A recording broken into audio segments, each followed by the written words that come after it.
Well, Susan, why is it that some kids, when they have to write a story for in school or at home, it's as short as they can possibly make it?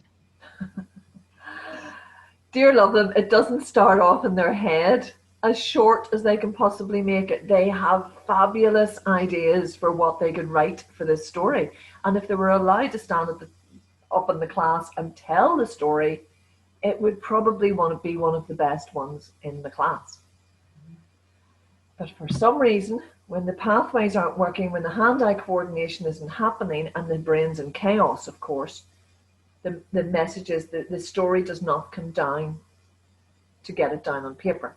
Now, if you imagine, I've said this to many as a child, I said, tell me this, is this what happens? Whenever you're writing a story, you think of an idea and you think, oh yeah, okay, I'll write about that. And they start writing. And then bing, another idea comes into their head. And they go, oh, I could write a wee bit about that. So they write a wee bit about that. And then bing, another idea. Oh, yeah, okay, I can write about that.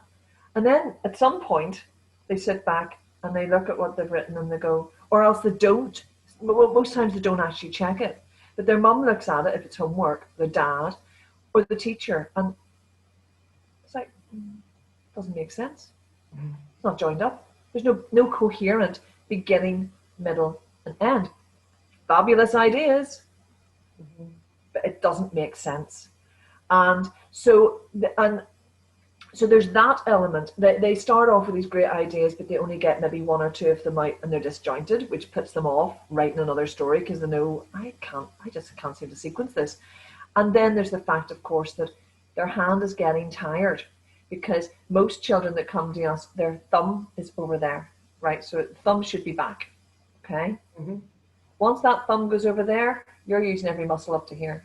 Talk about working 10 times harder than you should have to in order to write, okay?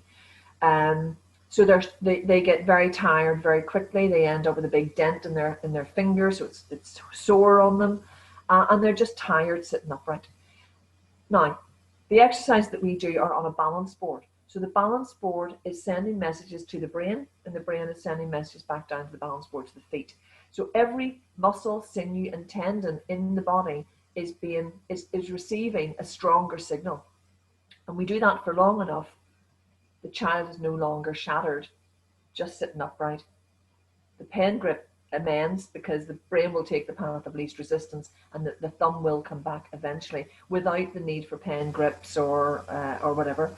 And then the child, of course, can judge the spacing on the line, can judge the spaces between the words, judge the line. What am I writing? How do I spell it? Are the words in the right order? Am I getting a coherent beginning, middle, and end? So that just takes all that draining feeling out of them so that they can get. I mean, my Peter started writing 4 pages and he had difficulty writing one sentence by P6, and yet he had an IQ of 121, top 9% in the UK for his age, couldn't write a sentence, you know. Mm-hmm. So yeah, it just unlocks them, unlocks that all that potential. I mean, it's a cliche, but it does. And that's exactly because it's all in there. There's nothing missing, but they just can't prove it until they get over the us. So yeah. Okay, lovely. Thank you. Thank you.